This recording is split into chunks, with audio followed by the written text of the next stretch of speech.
There has been a lot of influential books throughout history: the Bible, the Quran, the Communist Manifesto, Wealth of Nations, etc. So many books have changed the course of history, but perhaps there is a book that is not well known but unknowingly shaped our modern world more than we think. In 1890, Alfred Thayer Mahan published The Influence of Sea Power Upon History. The influence of sea power upon history emphasized the importance of naval influence for a nation, using the success of the British Empire as a primary example. Mahan noted several factors that play a role in sea domination.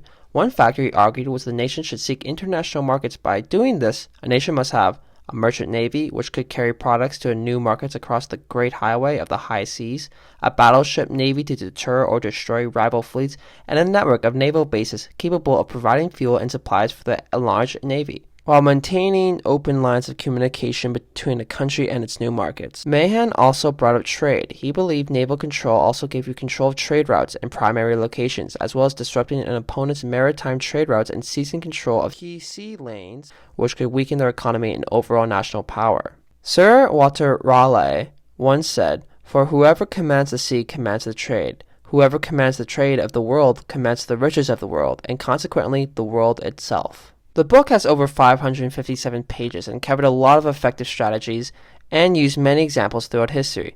So why is this book so important?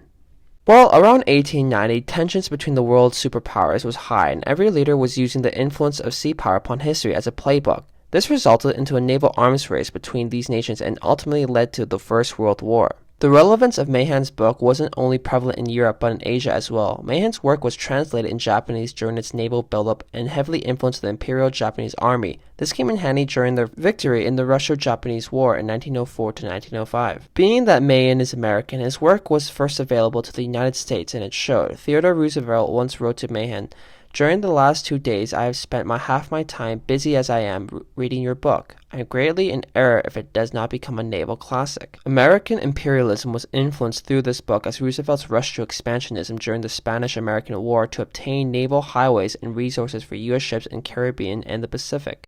The United States later began operating airships for World War I and World War II in these areas. For some scholars, a large part of the success of the United States becoming a major world power was attributed to this book. It only makes sense why it is a must that every world leader gets their hands on this book. If you look at the most powerful nations throughout modern history, each of their success was largely due to their navy.